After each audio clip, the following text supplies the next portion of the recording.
As Chaturbuji mentioned, EEG is quite simple, provided you are emphasizing on 2 points.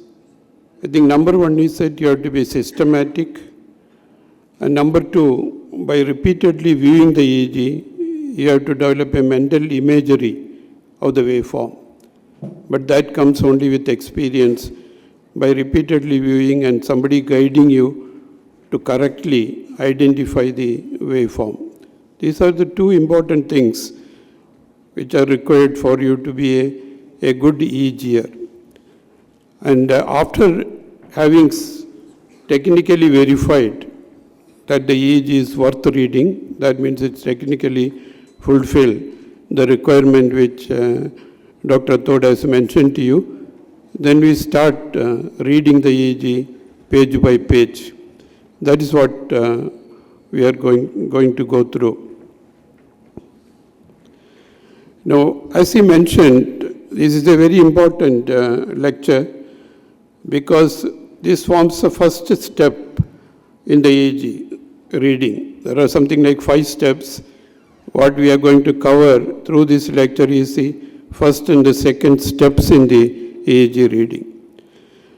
That the first and the foremost is to recognize the background activity, because it is based on which you have to decide whether the activity which you are going to see subsequently conforms to the normal or they are abnormal. So the background activity, of course, varies with the age and the state of the patient, based on which it could be either normal or abnormal. And if it is abnormal, you have to recognize whether that abnormality is focal or generalized. The International Federation of Clinical Neurophysiology, everything in EEG is defined very well, has defined the background activity as any activity representing in the setting which could either be normal or abnormal. For example, if you get a abnormal background activity which is very slow in an adult, that's abnormal, but for a child it could be normal. And the pattern which appear, the common predominant pattern which appear, on which you are going to distinguish the other patterns. And the second step is that once you are fairly certain, you have got a mental imagery of what the background for that particular patient in that particular state is going to be, whatever which is standing up against the background is called a transient. So the transient more often are artifacts, which we are going to have a whole session on artifacts. So you have to distinguish from the artifacts to say that they are biological or brain in origin, and those are the ones which we are interested in. The International Federation of Clinical Neurophysiology has defined the transient as any isolated wave or complex distinguished from the background activity. An analogy based on which you could remember is that the background activity in the EEG, we will have to look at the EEG carefully. On the other hand, a transient will look at you if you recognize because it is standing up against the background and it is looking at you. So that if you view the EEG from that point of view, you will be able to recognize both. What we are going to cover through this normal awake EEGs, predominantly I will be talking about the adult EEG, with brief mention about the difference on the pediatrics. Pediatrics is going to be done by the pediatric EEG experts.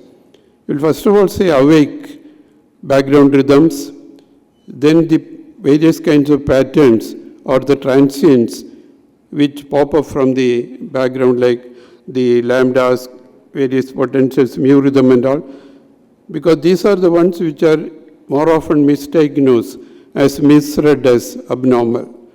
So that is why each one of these waveforms, you have to understand them, and more important is to have develop a kind of imagery of that in your mind. We already heard about the EEG frequencies. To some extent, this is artificial because this is largely decided by the sampling rate and the filter setting which you have made. But in the scalp EEG, these are the waveforms which are important from the routine scalp EEG reading point of view, out of which the first one you would like to recognize is the alpha activity, which is called the mother of the background activity in the waking stage. But these are EEG rhythms do occur slower and faster than that, but they can only be recorded with a different filter settings and a different sampling rate, like very slow frequency and very high frequency. These usually are picked up in the intracranial EEG, and they are more important in deciding about the source of seizure origin, etc. But we are not going to cover this during the routine EEG reading, EEG sessions.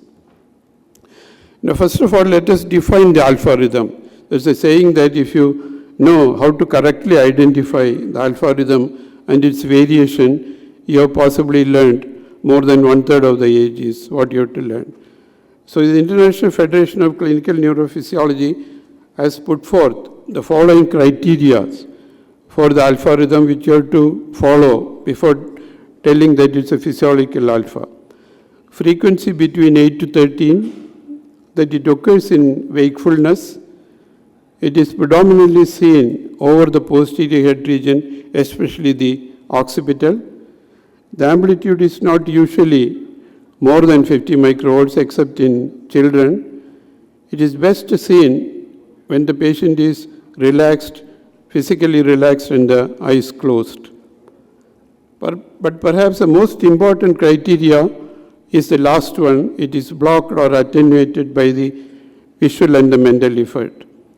Because you can have an alpha range activity fulfilling all the other criteria in a patient with what you call an alpha coma, which is in fact more anteriorly distributed, but the diagnostic feature is that that's not responsive or it does not get attenuated by the activation. Now, that is a normal alpha activity.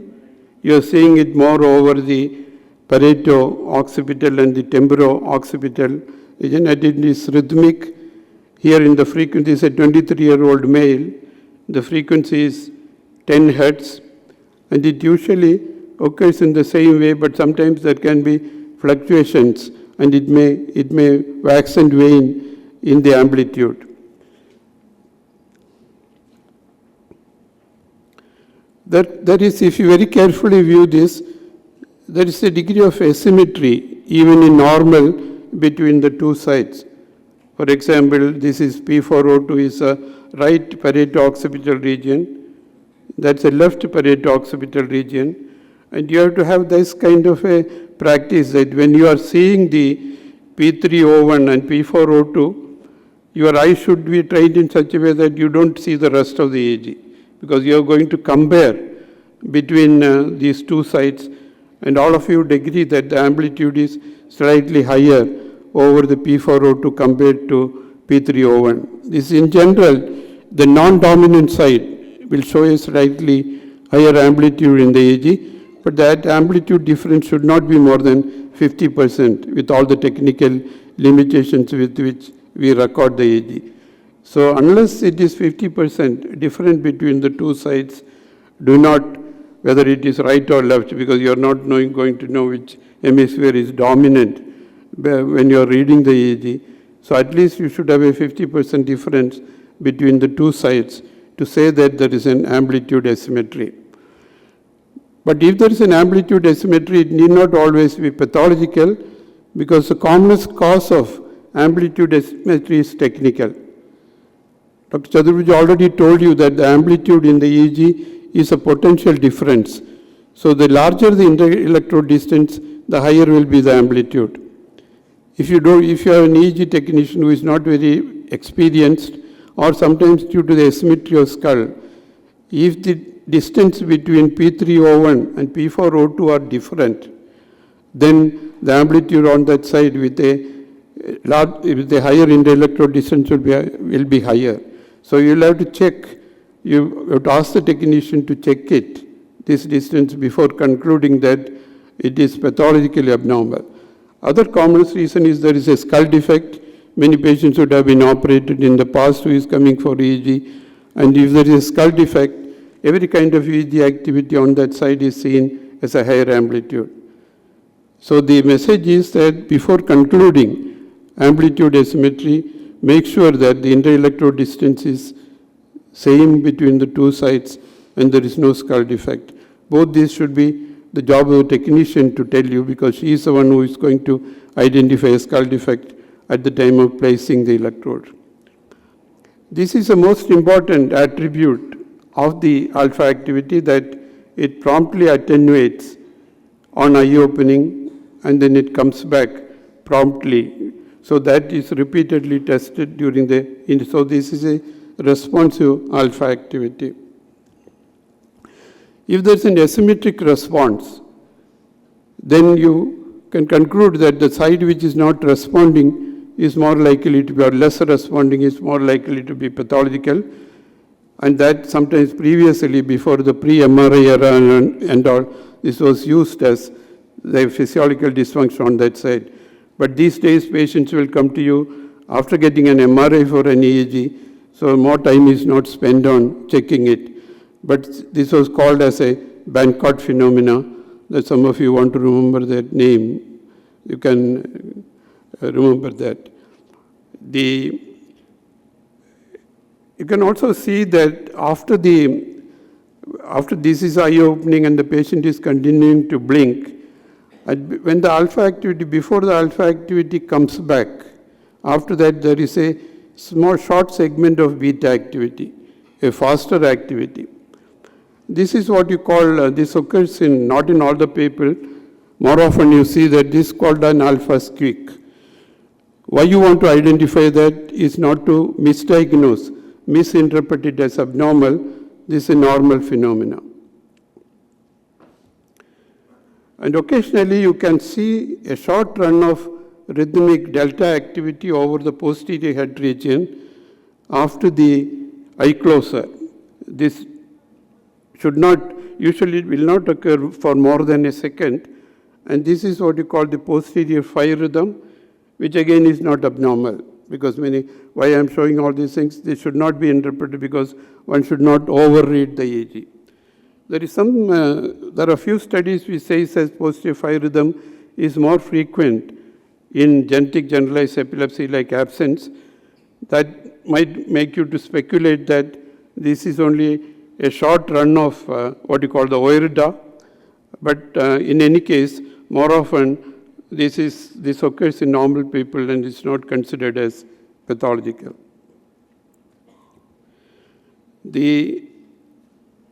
When the patient becomes drowsy, you're going to have after this on the drowsiness and the sleep record, then the alpha activity disappears. But during the early stage of drowsiness, intermittently the alpha will reappear before the patient goes into the sleep. That alpha usually will have a higher amplitude than the alpha which you have seen before, which may lead on to sometimes misinterpretation. People are prone for EEG. This is called the paradoxical alpha, because you are expecting the alpha to go away, but why it is coming back is because the patient either internally or externally getting alerted during the early part of drowsiness. That brings back the alpha.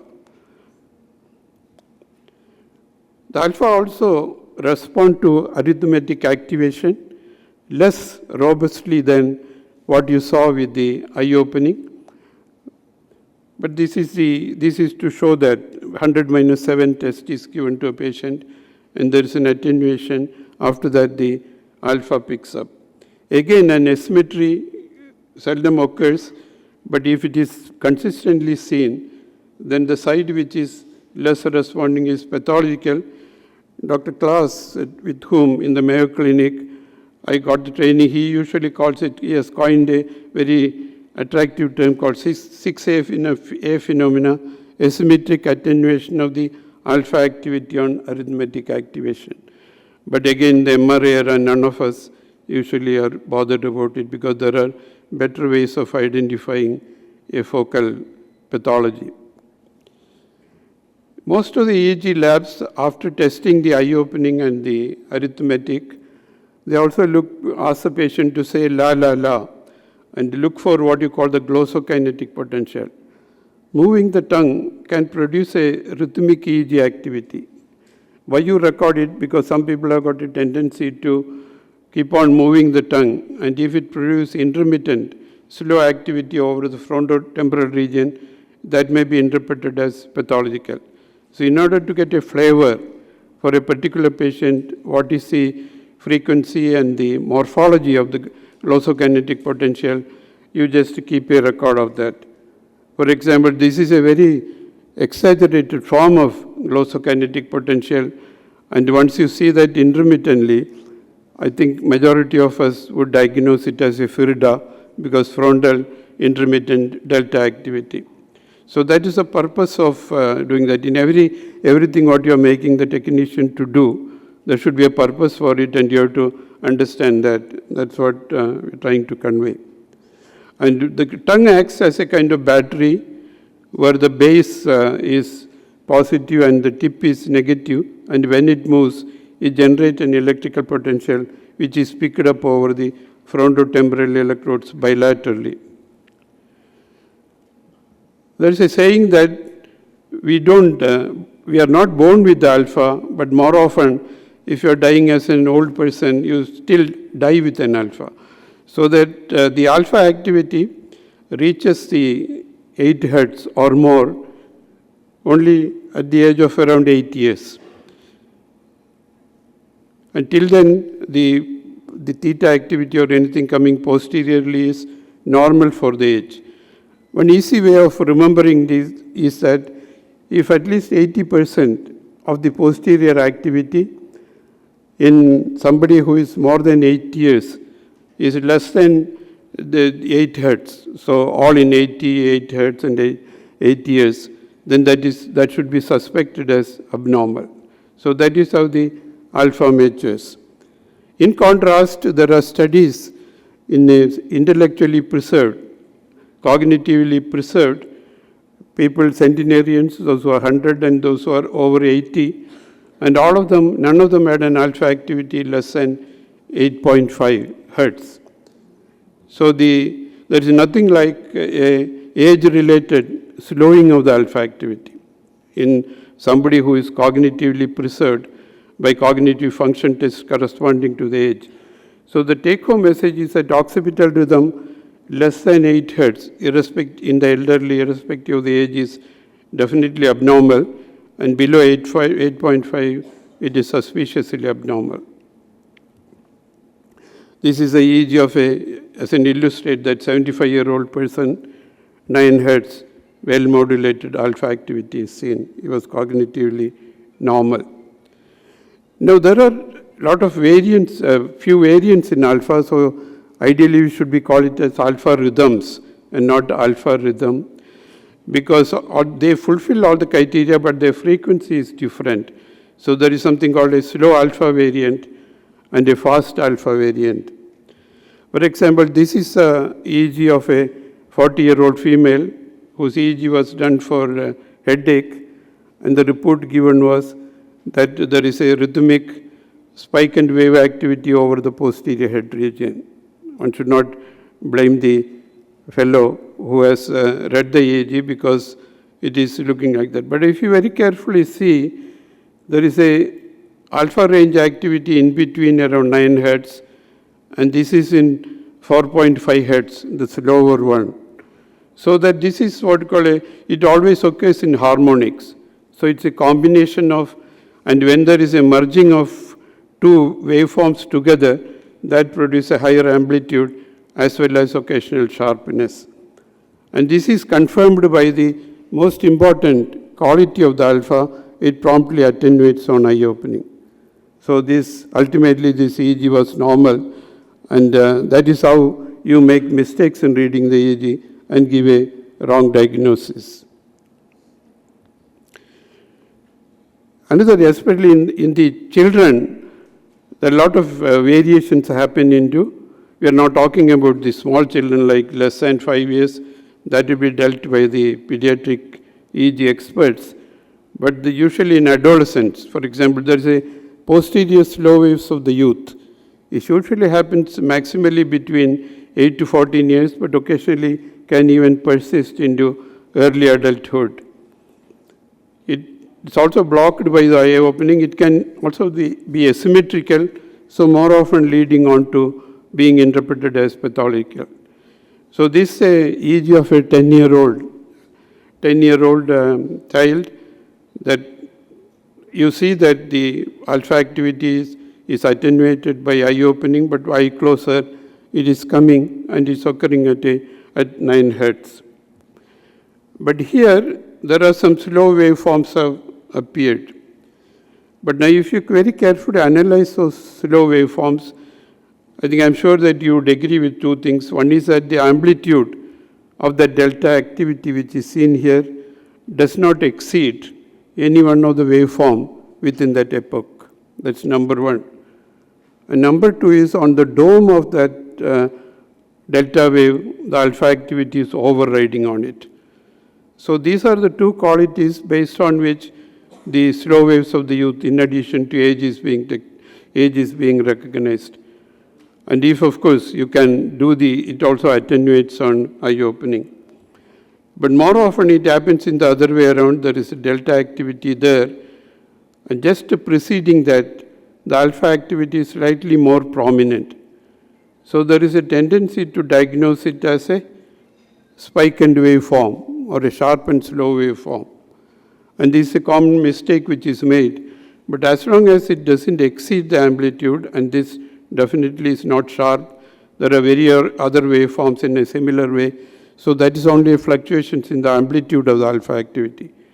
Again, avoid this mistake in the pediatric age group. So the three qualities of slow waves of the youth is the alpha amplitude doesn't exceed, the amplitude of delta activity doesn't exceed the rest of the alpha activity, and there is an overriding on the dome by the alpha, and third one is responsiveness to eye opening. The lambda waves are what you call the scan waves, especially in children who are highly anxious because they're made to close eyes and the EEG is being recorded. Child has not been explained or he doesn't believe the technician, so they are anxiously opening the eyes and looking around. That can form something equal to the visual evoked potentials over the posterior head region. That's the one which produces the lambda waves. These are the lambdas occurring in a sawtooth waveform. Some of them, it can be quite more prominent than that, which can lead on to misinterpretation as occipital spikes. But here you are seeing anteriorly, you are seeing the artifacts related to the rapid eye movement, because child is looking here and there, and then the posteriorly, that this is the sawtooth waveform, some of them standing prominently. That is the lambda waves. Almost similar to that happens in the early stage of drowsiness. That also post also will look like that. But the difference between post and lambda is lambda occurs when the patient is alert and is looking around, and the drowsiness happens when the patient is, the post happens when the patient is drowsy and going to sleep. And this potential is also positive in the occipital region, and Rathoda has already told you that to be epileptiform potentials are usually surface negative. So any surface positive potential where it post or lambda is again another indicator that is more likely to be physiological and not pathological. Again, prominently seen. The other one which is a normal kind of variant, almost close to alpha, is what you call the mu rhythm. Over the central region, for example, here, you are not seeing much of alpha activity posteriorly, but almost similar rhythm, slightly sharper, is coming over the central region. That is a mu rhythm, because why we want to put is that if it is more prominent and occurring in a alpha frequency at a different site, it may be misinterpreted as pathological by the inexperienced. And another addition to that is that it may not completely attenuate by eye opening. It doesn't respond to eye opening like the alpha. Another reason for you to suspect that it is pathological. For example, when this particular patient opens eyes, alpha is attenuated but the mu rhythm, refuses to get attenuated. But it attenuates very promptly to motor activity. Why it is called mu rhythm is it is related to motor activity. So with the clunging or moving the contralateral limb, sometimes even ipsilateral, it promptly attenuates. Of course, the technician has to do it before it comes to by the time the patient is coming to you for reading, the patient has already left the EEG lab, so you can call and do it. So the technician should be taught to do all these things. That is the way an EEG lab should function. Normal people, frontocentrally, some degree of beta activity is common, like what you see here. And in people who are on medication, like the benzodiazepines, clobazam, or phenobarbital, this is seen much more diffusely. Otherwise, you see it only something like 5 to 10% of the activity over the frontal regions. Similarly, theta activity can also be normal, especially few of them can see in the temporal region. And children, of course, below 3 to 5 years and all, it is common, 6 to 7 activity is pretty common.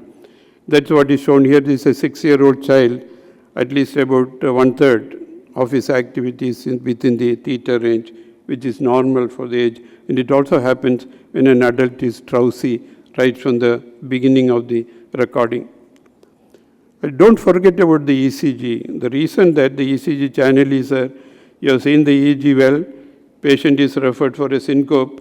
And remember that by looking at the ECG, you can pick up more rhythm disturbance, and the cardiologist's routine ECG can pick up, which is only done for a few minutes. Here you have got a 30 minutes recording, and so that should be a part of don't discard the ECG, which may give you more information. Now we'll go to the EEG activation procedures. Again, the International Federation of Clinical Neurophysiology defines activation procedures as procedures performed during routine diagnostic EEG to bring forth specific abnormalities that would not be seen otherwise. Otherwise, EEG has got a low sensitivity in picking up. So anything which is done to bring up this is welcome. These are the activation procedures, but one should remember that the most important activation procedures in the routine EEG is to get a sleep record after sleep deprivation, especially patient referred with a focal epilepsy. In a patient referred with a focal epilepsy, getting a routine awake EEG is as good as not getting an EEG. So a sleep is a must in order to get the information. And every EEG lab usually does hyperventilation, photic stimulation. Others are only done in special setting if you're thinking of a reflex epilepsy, like eating epilepsy or reading epilepsy or cognitive, then you have to do those things. Those things we are not going to discuss. Hyperventilation, the IFCN glossary stipulates that every one of these procedures will have to be done technically properly, without which it will not give the optimum yield. So the rate of breathing should be 20 to 30 for a period of 3 minutes with the eye closed. It can be extended up to 5 minutes. There are some studies to say that 5 minutes is gives more positive than the 3 minutes. It is best done when the patient is sitting rather than the lying position, because sitting improves the aeration to the lungs, and it also makes it more comfortable for the patient to do that. Usually do it in the initial part of the recording before the patient goes to sleep, because if I make you to hyperventilate, many of you would be yawning if you had not already been doing so by hearing my lecture up till now. So do it, that can induce sleep. And in children below the age of 8 years, they may not cooperate.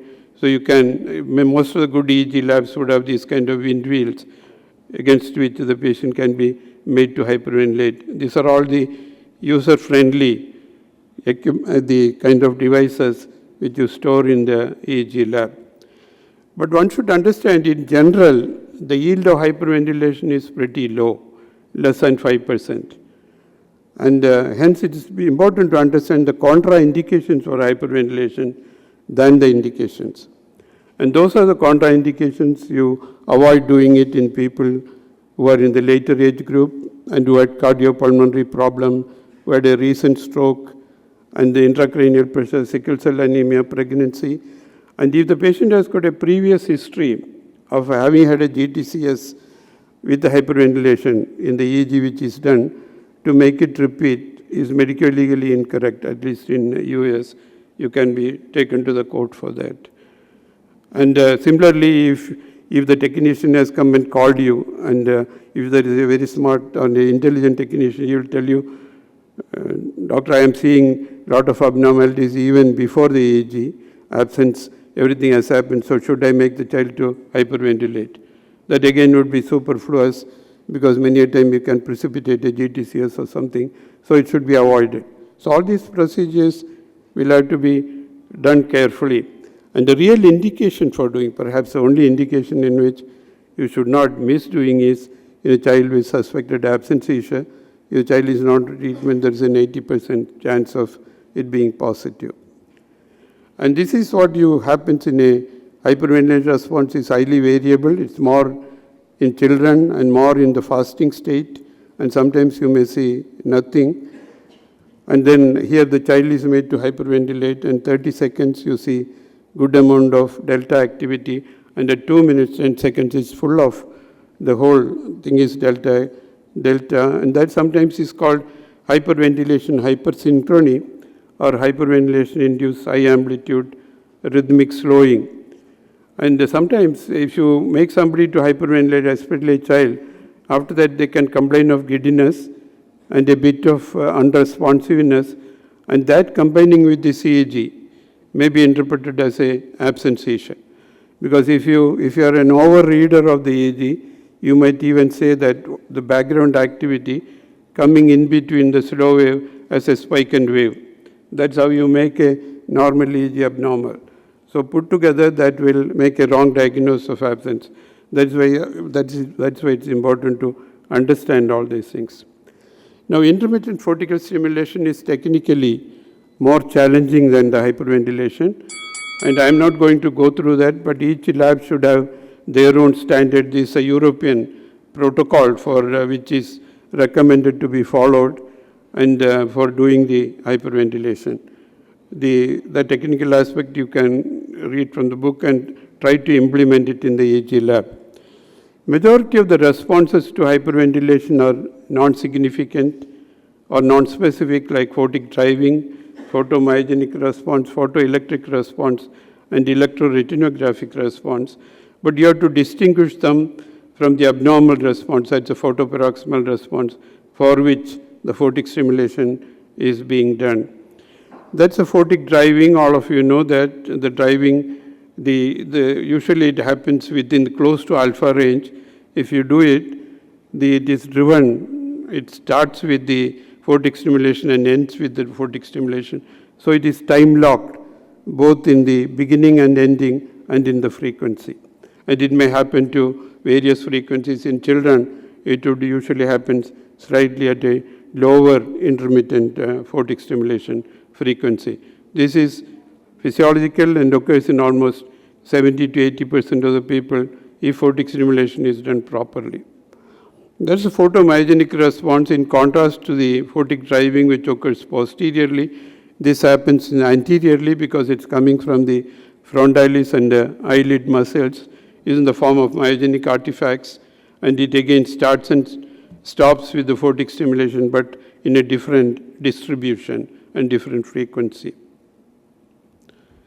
That is the photomyogenic response. Usually happens in anxious people, and it can sometimes happen in drug withdrawal and all those kind of things, but has no significance. Occasionally, if the electrode is loose, it can pick up corresponding to that electrode electrical potential, which if you are not careful may be interpreted as an electrographic seizure. But as Chaturbhuj mentioned, anything which is confined to a single electrode and reversing without a field is an artifact. So this is an electrode artifact generated by the photic stimulation from C3 electrode. This is called the photoelectric response. And lastly, in people who are having the small amplitude EEG, or where there is an electrocerebral silence, when you do the EEG in patient to confirm brain death or to support the diagnosis of brain death, then you may see then electroretinogram being picked up in the anterior electrode. It usually happens in slower frequency, like the delta rhythm, or sometimes even in a spike and wave fashion. This can also happen when the patient is generally blinking. So the main differential diagnosis is between eye blinks and the electroretinographic response. And to a good technician will bring the record to you telling that I did the eye cover test and confirm that this is a blink artifact. Because if you cover one eye, then in this particular situation, if it is occurring, if the blink artifacts, it will occur bilaterally. If it's an electroretinographic artifacts, on that side it will be prevented. So that is the way you distinguish between the two. And this is the photoparoxysmal response for which you did the photic stimulation. This occurs as a spike, polyspike and wave discharges, which does not follow the frequency of photic stimulation. And sometimes it can also occur beyond the photic stimulation. And always photic stimulation is done when the eyes open, eyes closed, and during the closure of the eyes. And remember that photic stimulation is more elicited when the eyes are closed than when the eyes are open, because eyelid acts as a filter. For example, here eyelid closure has bring forth the photic stimulation, and it has extended beyond the photic stimulation. And that's what you call a sustained kind of photic stimulation. And why you do that during the eye closure is to demonstrate the eye closure sensitivity. So again, the importance of following the protocol. And there are grades of photoparoxysmal response, out of which, depending upon where it is confined to the occipital region, and grade 4 is generalized, which I showed you in those two, and out of which only grade 3 and 4 are considered as significant, and between the self-limited and the self-sustained, which is occurring beyond, self-sustained is considered as more pathological than the self-limited. Thank you very much for your attention.